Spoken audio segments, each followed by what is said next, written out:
सभी विद्यार्थियों को मेरा नमस्कार। मैं दामोदर शर्मा जो कि आपके लिए नियमित रूप से विभिन्न प्रकार की शिक्षण सामग्री प्रेषित करता रहता हूं। उसी श्रृंखला में आज जो हम पाठ पढ़ेंगे वह पाठ रहे कक्षा 12वीं की जो पुस्तक है अंतरा। उस अंतरा पुस्तक का पाठ गीत गाने दो मुझे।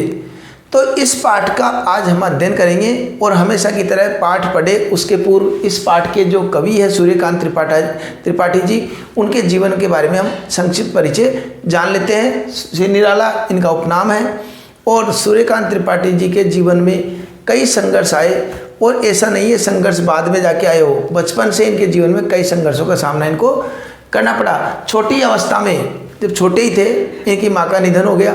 निधन के पश्चात कुछ इस प्रकार की परेशानी रही, व्यक्तिगत कुछ परेशानी और बाधाएं के कारण इन 9वीं के आगे पढ़ाई नहीं कर पाए। लेकिन पढ़ाई नहीं करने के बावजूद भी इन्होंने अपने जीवन में स्वाध्याय हमेशा चालू रखा और अपनी पत्नी की प्रेरणा से इन्होंने साहित्य के क्षेत्र में अपना योगदान दिया और साहित्य और संगीत के प्रति उनका झुकाव बढ़ने लगा।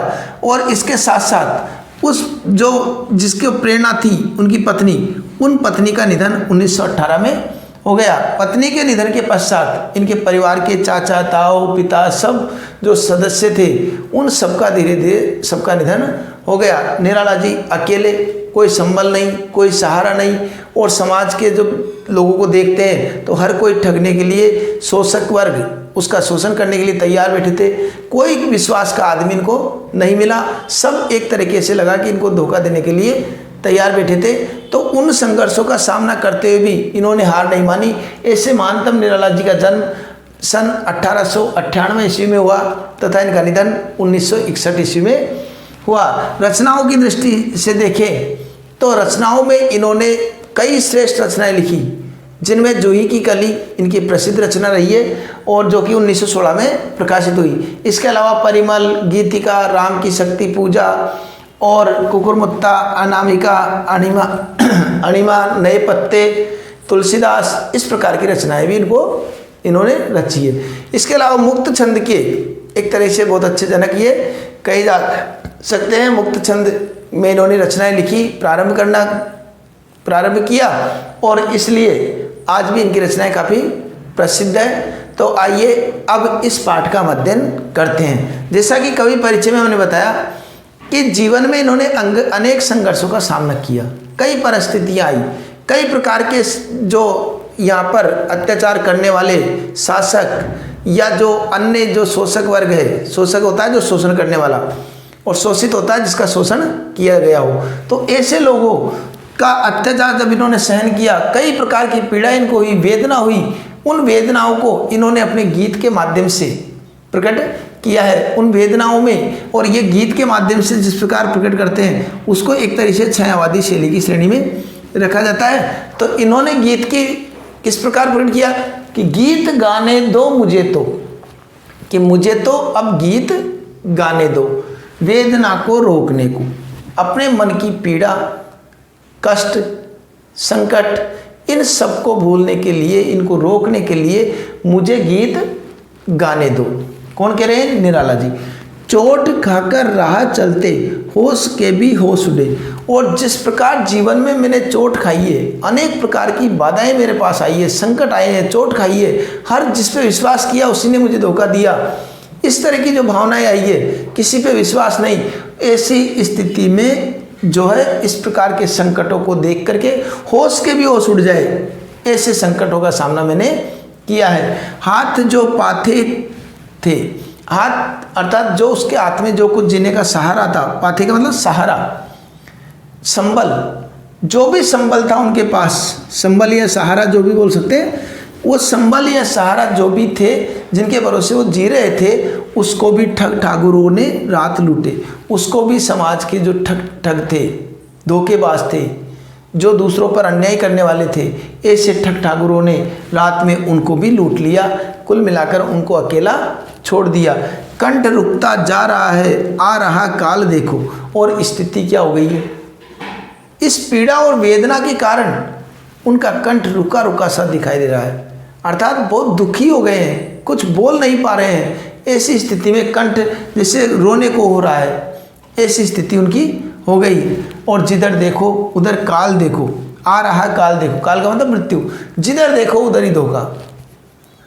और इस प्रवृत्ति को उन्होंने एक तरीके से दूर करने की बात कही है कि इस प्रकार की जो प्रवृत्ति है इसके बदले में हमें आशावादी बनना है, और इन संकटों और इन बाधाओं से, इन धोखों से हमें घबराना नहीं है, और मानवता का जो वो है प्रेरणा, मानवता का जो आधार है उसको स्थापित करना है। इस पाठ में ये भी प्रेरणा दी गई है, और इस प्रकार के प्रवृत्ति को छोड़कर हमें मानवता के बारे में सोचना है, ऐसा कुछ संदेश भी ये दे रहे हैं। भर गया है जहर से संसार जैसे हार खाकर, और ये कारण है कि जब व्यक्ति को हर तरीके से संकट मिल रहा है, धोखा मिल रहा है, और हर कोई उस पर अत्याचार करने के लिए आतुर रहता है, तो ऐसी स्थिति में क्या होता है, व्यक्ति वह भी गलत मार्ग अपना लेता है।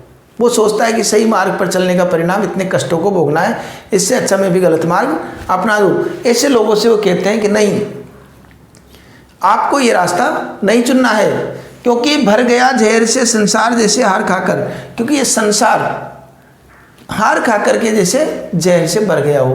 हमें हिम्मत नहीं हारनी है, हमें इस प्रकार की प्रवृत्ति नहीं है, हमें मानवता को जीवित रखना है, हमारे भारतीय संस्कार है उनको जीवित रखना है, हमें हार नहीं मानना है। देखते हैं लोग लोगों को सही परिचय ना पाकर, और जिस प्रकार देश में स्थिति हो गई, एक दूसरे लोग को इस प्रकार सही परिचय पा करके एक दूसरे को देखते रहते हैं, क्योंकि उनको विश्वास ही नहीं रहा लोगों पे। स्थिति हो गई कि एक व्यक्ति को दूसरे व्यक्ति पर विश्वास ही नहीं रहा है। हमें वह विश्वास वापस स्थापित करना है, क्योंकि अपरिचितों की भांति सबको देखते रहते हैं। बूझ गई लो प्रथा की, और जो इस पृथ्वी की, प्रथा का मतलब पृथ्वी, इस पृथ्वी की जो मानवता की लो बुझ गई है, उस लो को जल उठो फिर सींचने को, उस लो को हमको जलाना है। ऐसा नहीं है हम अत्याचार सहन करते रहे और मानवता बिल्कुल ख़त्म हो जाए, ऐसा हमको बैठे बैठे भी नहीं देखना है। उस मानवता को पुनः स्थापित करना है, सबके प्रति भाईचारा और प्रेम का भाव पुनः जागृत हो, ईमानदारी और विश्वास का भाव जागृत हो, ऐसी प्रेरणा हमको देनी है। ऐसा ही इस पाठ में संदेश दिया गया है, और कवि की बहुत अच्छी ये रचना है। अब इसकी जो बात की जाए, व्याख्या किस प्रकार करनी है वह भी आप एक बार देख लीजिए। व्याख्या में हमको क्या करना है, तो व्याख्या के लिए हमको सर्वप्रथम जो लिखना है, हमेशा ही लिखते आए हम, तो पहले हमको प्रसंग लिखना है। प्रसंग के अंतर्गत जो भाषा लिखनी है, प्रस्तुत, पद्यांश, हमारी पाठ्य पुस्तक, अब पाठ्य पुस्तक का नाम भी लिख देंगे, अंतरा के अंतर्गत सूर्यकांत त्रिपाठी,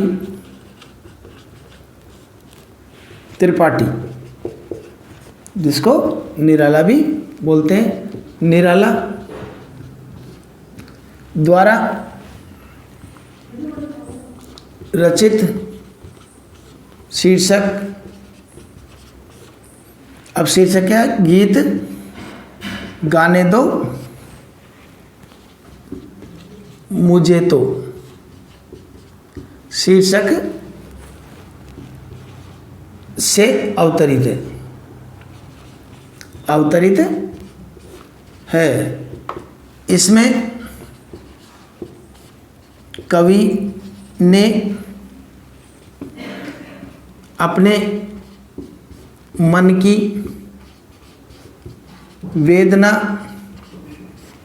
को प्रकट करते हुए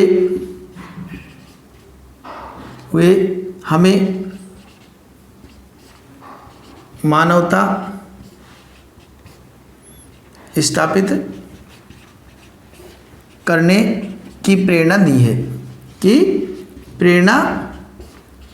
है। ये हमारा प्रसंग और संदर्भ हो जाएगा। और इसके बाद व्याख्या भी जैसे बताए उसको विस्तार से हमको लिखी देनी है। विशेष की बात है तो विशेष में देखो, ठग ठाकुरों, यहाँ पर ठवर्ण की आवृत्ति हो रही है, इसलिए अनुप्रास अलंकार यहाँ पर होता है। इसके अलावा यहाँ पर खड़ी बोली हिंदी का प्रयोग ये भी एक विशेष होता है। दूसरा छायावादी शैली, छायावादी शैली। तीसरा छंद मुक्त रचना, मुक्त छंद लिख दो या छंद मुक्त रचना, ठीक है। और कहीं कहीं पर भाषा संगीतमकता और लयात्मकता भी इसमें प्रकट हो रही है। लयात्मकता का मतलब इसको गा भी सकते हैं, लयात्मकता भी प्रकट हो रही है। और अपनी वेदना के साथ साथ इन्होंने मानवता स्थापित करने का बहुत सुंदर जो संदेश हमको दिया गया है उसका बहुत सुंदर वर्णन किया गया है, ये हम विशेष में लिख देंगे। तो ये जो शीर्षक था गीत गाने दो मुझे, आशा करता हूँ आपके भली प्रकार समझ में आ गया होगा। फिर भी कोई समस्या है तो आप कमेंट बॉक्स में जाकर के पूछ सकते हैं। और चैनल को अगर नए जुड़े हैं तो आप चैनल को सब्सक्राइब कर लीजिए ताकि आने वाला वीडियो आपको समय पर प्राप्त हो सके। तो मिलते हैं अगले भाग में, तब तक के लिए धन्यवाद।